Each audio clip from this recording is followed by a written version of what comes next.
Hello everybody and welcome to Seton Academy episode 3 anime review.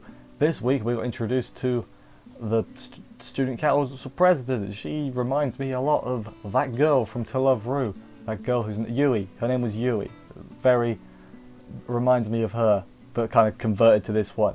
But she's fine, you know, she's alright. Also the lion dude is like, he's the bro, isn't he? He's gonna be Jin's bro. Like him, somehow it's both very generic, but also completely unique at the same time. It's like, take a long look at it, it is just a school, school setting, whatever, school show. But then you, on the other hand, you got, they're all animals, and they all act like animals, and it's brilliant, and I love it. It's genius. But yeah, this episode was good. We didn't see the sloth girl, so that's, didn't see a lot of her, I guess. She was partially in the video. But yeah, she's the best one so far, so, that's a bit of a shame. But anyway, let's dive into the episode, see what happened and anything. Let's do this. So we open up with the student council president herself. President, hard to say, we'll leave that in. She's doing a big old speech, basically saying, hey, stick to your own species, and all that stuff. Later on, when she gets back to her office, which is under the ground, because she turns out she's a naked mole rat, and as the name might suggest, she finds she can't wear clothes. She finds it embarrassing.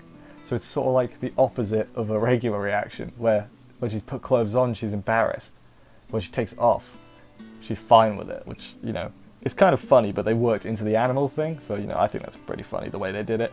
I mean, at the end of the day, yes, it is just fan service, but it's like they sort of worked it in a funny way, and I'm okay with that.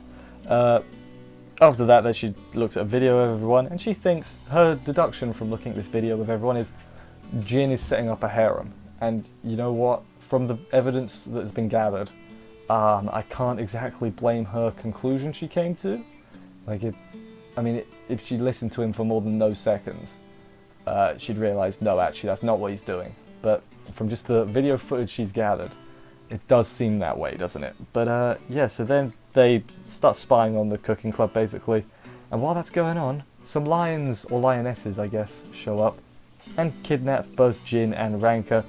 And they meet the lion harem king. His name is King. He's a lion, but like he's not like a person with a lion features. He's just a lion stood on two. He's a furry, basically.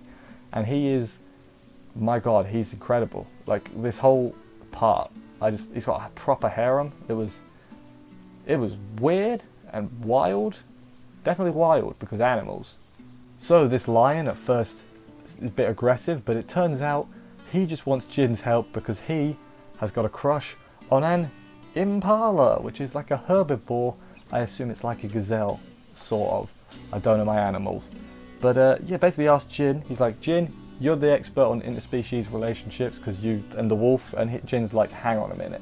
But Ranka's like, yep, that's how it is. And he's like, wait, that's not how it is.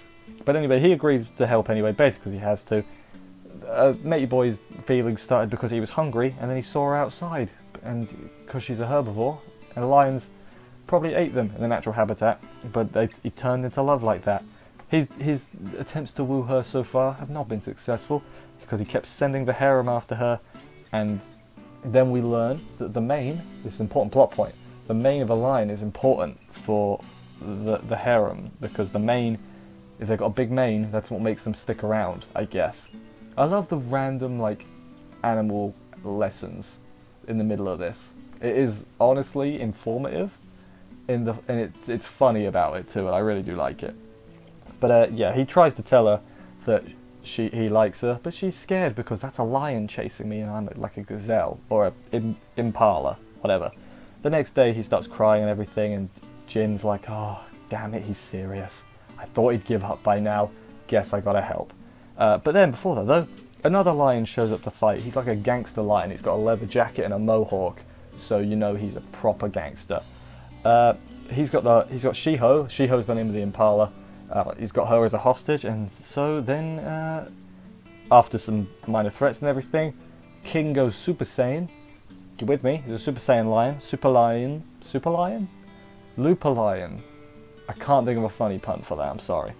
But yeah, then he Instead of, he beats up some guys and he's about to attack the main guy, but instead he takes his claws, cuts his own mane off to release his harem, because that's what the other guy wanted. So he's like, they're yours.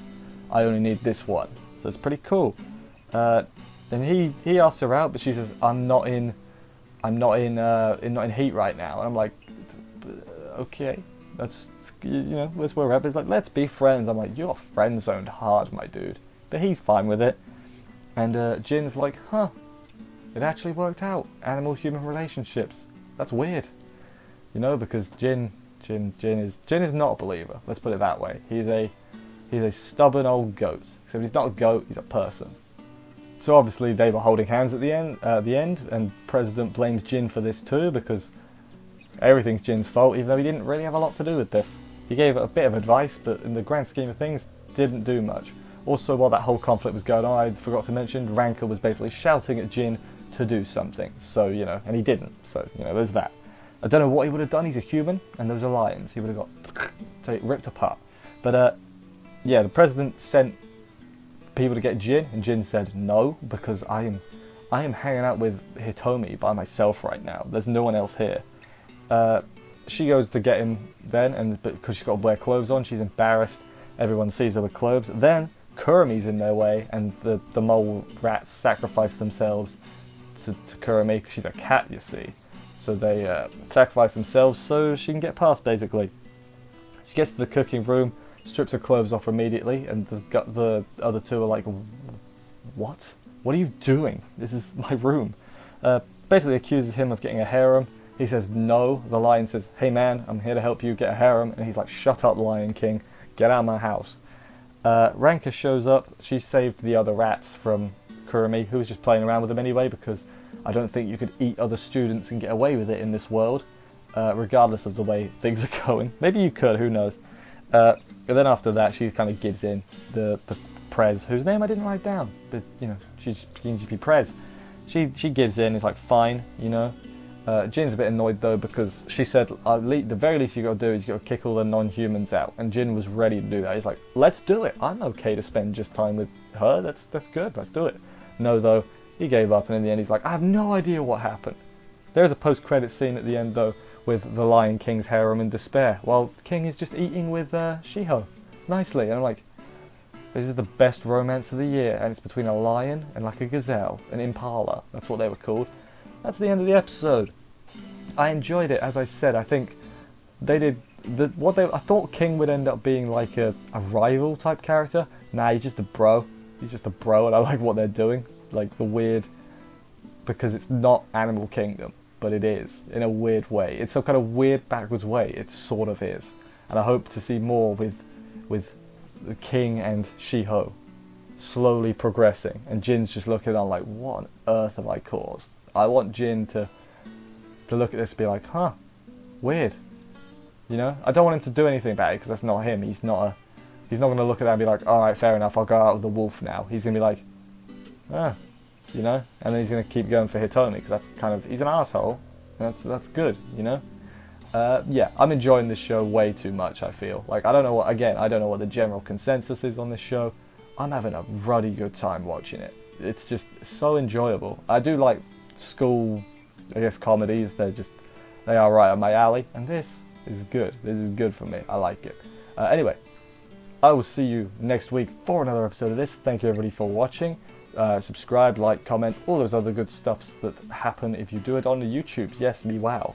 I'll see you next week, as I said, for the next episode, and bye guys.